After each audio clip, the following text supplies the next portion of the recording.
കെമിസ്ട്രിയിൽ ആദ്യ ചാപ്റ്ററായിട്ടുള്ള periodic table and electronic കോൺഫിഗറേഷനാണ് നമ്മൾ ആദ്യമായിട്ട് പഠിക്കാൻ പോകുന്നത്.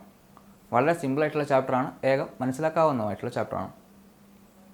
നമ്മുടെ ചുറ്റുപാടിലൂടെ ഒന്ന് കണ്ണോടിച്ച് നോക്കൂ, എത്ര വ്യത്യസ്തവും വൈവിധ്യവുമായിട്ടുള്ള കാഴ്ചകളാണ് നമ്മൾ കാണുക.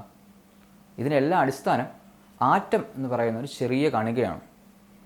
അറ്റോമോസ് എന്ന ഗ്രീക്ക് പദത്തിൽ നിന്നാണ് ആറ്റം എന്ന വാക്കിൻ്റെ ഉത്ഭവം. ഇതിൻ്റെ അർത്ഥം വിഭജിക്കാനാവാത്തത്, ഇൻഡിവിസിബിൾ എന്നുള്ളതാണ്. ഈ വാക്ക് ആദ്യമായിട്ട് ഇൻട്രൊഡ്യൂസ് ചെയ്ത് ഓസ്വാൾഡ് എന്ന സയൻറ്റിസ്റ്റ് ആണെങ്കിലും ആറ്റത്തിനെ ഏറെ പ്രശസ്തമാക്കിയത് ജോൺ ഡാൾട്ടൻ്റെ അറ്റോമിക് തിയറിയാണ്. ജോൺ ഡാൾട്ടൻ്റെ അറ്റോമിക് തിയറി പറയുന്നത് ഇപ്രകാരമാണ്: എല്ലാ വസ്തുക്കളും ഉണ്ടായിരിക്കുന്നത് ആറ്റം എന്ന കണികയിൽ നിന്നാണ്. ഈ ആറ്റത്തിനെ നിർമ്മിക്കാനോ നശിപ്പിക്കാനോ സാധിക്കില്ല എന്നുള്ളതായിരുന്നു അദ്ദേഹത്തിൻ്റെ തിയറി. തിയറി എന്നാൽ എന്താണ്? എവിഡൻസ് ഇല്ലാത്ത എന്നാൽ ലോകത്തിലെ ധാരാളം ശാസ്ത്രജ്ഞന്മാർ അംഗീകരിച്ചൊരു വസ്തുത, അതാണ് തിയറി. അപ്പം അറ്റോമിക് തിയറിയുടെ പ്രധാനപ്പെട്ട 2 പോയിന്റുകളായിരുന്നു ഇവ. എന്നാൽ ഇതിന് ശാസ്ത്രീയമായ ഒരു എവിഡൻസ് നൽകുവാനായിട്ട് ജോൺ ഡാൾട്ടന് സാധിച്ചില്ല. ഡാൾട്ടന് ശേഷം പല ശാസ്ത്രജ്ഞന്മാരും ആറ്റത്തിൻ്റെ ഉള്ളറകളെ തേടിയും അതിൻ്റെ സ്ട്രക്ചറിനെ വിശദീകരിക്കാൻ വേണ്ടി ശ്രമിച്ചുകൊണ്ടേയിരുന്നു. പലരും പല മോഡലുകളും കൊണ്ടുവന്നു. എന്നാൽ ഏറെ പ്രശസ്തമായ മറ്റൊരു മോഡലായിരുന്നു നീൽസ് ബോറിൻ്റെ അറ്റോമിക് മോഡൽ. ആറ്റം പ്രധാനമായി നിർമ്മിച്ചിരിക്കുന്നത് ഇലക്ട്രോൺ, പ്രോട്ടോൺ, ന്യൂട്രോൺ എന്നീ കണികകൾ കൊണ്ടാണ്. ആറ്റത്തിൻ്റെ കേന്ദ്രഭാഗത്തെ നമ്മൾ ന്യൂക്ലിയസ് എന്ന് പറയുന്നു. ഈ ന്യൂക്ലിയസിനുള്ളിലാണ് പ്രോട്ടോണിനെയും ന്യൂട്രോണിനെയും കാണാൻ സാധിക്കുക. പ്രോട്ടോണിന് പോസിറ്റീവ് ചാർജും ന്യൂട്രോണിന് ചാർജ് ഇല്ലാത്ത ന്യൂട്രലായിട്ടുള്ള ഒരു അവസ്ഥയുമാണുള്ളത്.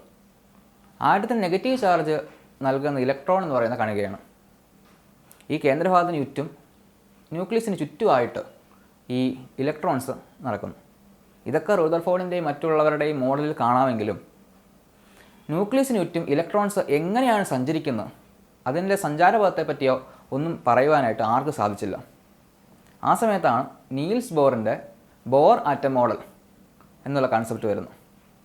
ബോർ മോഡലിലെ ചില ഇമ്പോർട്ടൻ്റ് ആയിട്ടുള്ള പോയിന്റുകൾ ഇവയൊക്കെയാണ്. ഇലക്ട്രോൺസ് ന്യൂക്ലിയസിന് ചുറ്റും വെറുതെ കറങ്ങുകയല്ല, മറിച്ച് ഇലക്ട്രോൺസിന് ചില പെർട്ടിക്കുലർ ആയിട്ടുള്ള സഞ്ചാരപാതകളുണ്ട്. അവയെ ഷെൽ എന്ന് വിളിക്കുന്നു. ഈ ഇലക്ട്രോൺസിന് സഞ്ചാരപാതകളെ, അവയ്ക്ക് പെർട്ടിക്കുലർ ആയിട്ടുള്ള ഒരു എനർജി ഉണ്ട്. അതുകൊണ്ട് തന്നെ ഈ ഷെല്ലുകളെ എനർജി ലെവൽസ് അഥവാ ഊർജ്ജ നിലകൾ എന്ന് പറയുന്നു. ഷെല്ലുകളിൽ കൂടി കടങ്ങുന്ന ഇലക്ട്രോൺസിന് ഒരിക്കലും ഊർജം നഷ്ടപ്പെടുകയോ കൂടുകയോ ചെയ്യുന്നില്ല. എപ്പോഴാണ്?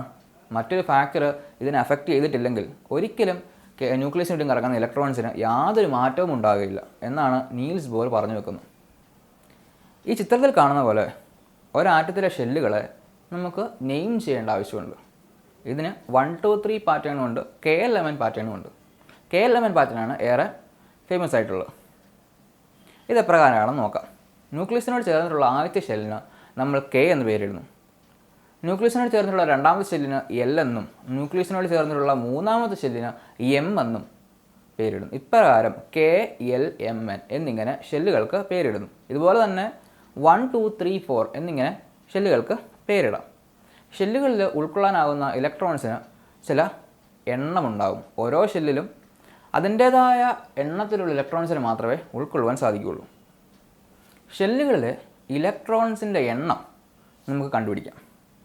അതിന് ഒരു ഇക്വേഷനുണ്ട്, 2n².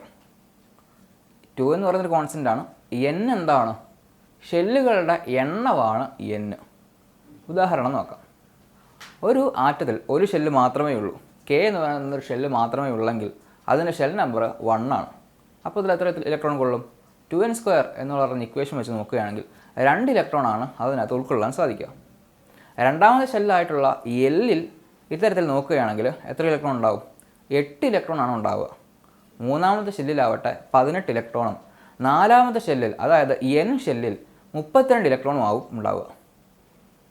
കുറച്ചുമ്പോൾ സൂചിപ്പിച്ച പോലെ തന്നെ Kക്ക് അത് 2 ഇലക്ട്രോൺ, Lൻ്റെ അകത്ത് 8 ഇലക്ട്രോൺ, Mൻ്റെ അകത്ത് 18 ഇലക്ട്രോൺ, Nൻ്റെ അകത്ത് 32 ഇലക്ട്രോൺ. ഇത്തരത്തിലാണ് ഇലക്ട്രോൺസിനെ നമുക്ക് ഷെല്ലിനുള്ളിൽ കാണാൻ സാധിക്കുക. ഇതിനെ ഫില്ല് ചെയ്യേണ്ടതിനും ചില പ്രത്യേക രീതികളുണ്ട്. ആദ്യം K ഷെല്ല് ഫില്ല് ചെയ്തതിന് ശേഷം മാത്രമാണ് നമുക്ക് L ഷെല്ലും പിന്നീട് Mഉം അതിനുശേഷം Nഉം ഫില്ല് ചെയ്യാൻ സാധിക്കുക. അറ്റോമിക് നമ്പർ കിട്ടിക്കഴിഞ്ഞാൽ നമുക്ക് എത്ര ഇലക്ട്രോൺസ് ഉണ്ടെന്ന് അറിയാൻ സാധിക്കും. അത് വെച്ചിട്ട് ഓരോ ഷെല്ലിനെയും ഫില്ല് ചെയ്യാനും സാധിക്കും. ഒരു ഉദാഹരണം നോക്കാം. ഹൈഡ്രജൻ ആറ്റത്തിനുള്ളിൽ ഒരു ഷെല്ലാണുള്ളത്. ആ ഒരു ഷെല്ലിൽ ഒരു ഇലക്ട്രോണാണ് ഉള്ളത്. അപ്പോൾ കെ ഷെല്ലിൽ ഒരു ഇലക്ട്രോൺ എന്നുള്ളതാണ് ഈ ഹൈഡ്രജൻ ആറ്റത്തിൻ്റെ കൺസെപ്റ്റ്. ഇനി സോഡിയം അല്ലെങ്കിൽ എൻ എ പരിശോധിക്കാം. എൻ എക്കകത്ത് 11 അതിൻ്റെ അറ്റോമിക് നമ്പർ. അതുകൊണ്ട് തന്നെ അതിൻ്റെ പ്രോട്ടോൺ നമ്പർ 11, അതിൻ്റെ ഇലക്ട്രോൺ നമ്പറും 11. ഇതിനെ എങ്ങനെയാണ് ഫില്ല് ചെയ്യേണ്ടത്? കെ ഷെല്ലിൽ 2 ഇലക്ട്രോൺ കൊടുക്കുക, എല്ലിൽ 8, എമ്മിൻ്റെ അകത്ത് 1, എന്നിൻ്റെ അകത്ത് ഒന്നുമില്ല. കാരണം എന്താ? എല്ലിനെ ഫില്ല് ചെയ്തതിന് ശേഷം മാത്രമേ എന്നിലോട്ട് പോകാൻ പറ്റത്തുള്ളൂ. ആകെ സോഡിയത്തിലുള്ള 11 ഇലക്ട്രോണിനെ നമ്മൾ ഫില്ല് ചെയ്ത് കഴിഞ്ഞു. അതുകൊണ്ട് തന്നെ കെക്കകത്ത് 2, എല്ലിൻ്റെ അകത്ത് 8, എമ്മിൻ്റെ അകത്ത് 1. ഇങ്ങനെയാണ് നമ്മൾ ഇലക്ട്രോൺസിനെ ഫില്ല് ചെയ്യേണ്ടത് സോഡിയത്തിൻ്റെ കാര്യത്തിൽ. ഇതുപോലെ ഓരോ ആറ്റത്തിനെയും നമുക്ക് KLMN ഫില്ല് ചെയ്യാൻ സാധിക്കും. കണ്ണുകൊണ്ട് കാണാൻ പോലും സാധിക്കാത്ത ആറ്റത്തിനുള്ളിൽ അതിനേക്കാൾ ചെറിയ പാർട്ടിക്കിൾസ്. എന്തൊരു അത്ഭുതമാണല്ലേ! ആറ്റത്തിൻ്റെ ഉള്ളറകളിൽ ഇതിലും വലിയ രഹസ്യങ്ങൾ ഉണ്ടാകുമോ? ആറ്റത്തിൻ്റെ സ്ട്രക്ചർ ഇതിലും കോംപ്ലിക്കേറ്റഡ് ആണോ എന്നുള്ള സംശയങ്ങൾ ധാരാളം പേർക്കുണ്ടായിരുന്നു. എന്നാൽ ബോറിൻ്റെ ആറ്റം മോഡൽ വെച്ച് ഈ സംശയങ്ങൾ കുറേയൊക്കെ ദൂരീകരിക്കപ്പെട്ടു. പിന്നീട് ശാസ്ത്രം വളർന്നപ്പോൾ എക്സ്പെരിമെൻ്റലായിട്ടുള്ള റിസൾട്ട്സും ധാരാളം വന്നു. അതിനനുസരിച്ച് ഈ സംശയങ്ങളും കുറേ കൂടി വന്നതേ ഉള്ളൂ. ഒരു എക്സാമ്പിൾ പരിശോധിക്കാം. മുമ്പ് പറഞ്ഞ രീതിക്ക് വെച്ചിട്ട് നമുക്ക് ആർഗണിൻ്റെ ഷെൽ കോൺഫിഗറേഷൻ ഒന്ന് പരിശോധിക്കാം. ആർഗണിൻ്റെ അറ്റോമിക് നമ്പർ 18 ആണ്. അതുകൊണ്ട് തന്നെ അതിൻ്റെ ഇലക്ട്രോൺ നമ്പറും 18 ആണ്. അതിൻ്റെ ഷെൽ കോൺഫിഗറേഷൻ 288 ആണ്. അതായത് കെ ഷെല്ലിൻ്റെ അകത്ത് 2 ഇലക്ട്രോൺ, എല്ലിൻ്റെ അകത്ത് 8 ഇലക്ട്രോൺ, എമ്മിനുള്ളിൽ 8 ഇലക്ട്രോൺ. ഇത്തരത്തിൽ 288 എന്നുള്ളതാണ് ആർഗണിൻ്റെ ഇലക്ട്രോണിക് കോൺഫിഗറേഷൻ. ഇനി നമുക്ക് തൊട്ടടുത്ത് കിടക്കുന്ന എലമെൻ്റ് ആയിട്ടുള്ള പൊട്ടാസ്യത്തിൻ്റെ ഷെൽ കോൺഫിഗറേഷൻ ഒന്ന് പരിശോധിക്കാം. പൊട്ടാസ്യത്തിൻ്റെ അറ്റോമിക് നമ്പർ എത്രയാണ്? 19 ആണ്.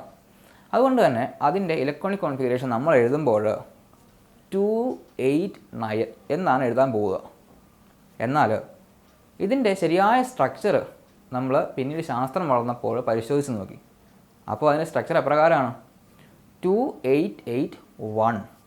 അതായത് കെ ഷെല്ലിൽ 2 ഇലക്ട്രോൺ, എല്ലിനുള്ളിൽ 8 ഇലക്ട്രോൺ, എമ്മിനുള്ളിലും 8 ഇലക്ട്രോൺ, എൻ എന്ന് പറയുന്ന പുതിയ ഷെല്ലിനുള്ളിൽ 1 ഇലക്ട്രോൺ.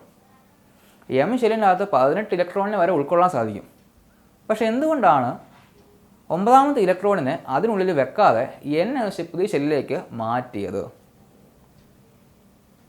ഈ ചോദ്യത്തിന് ഒരു ഉത്തരമുണ്ടാവും.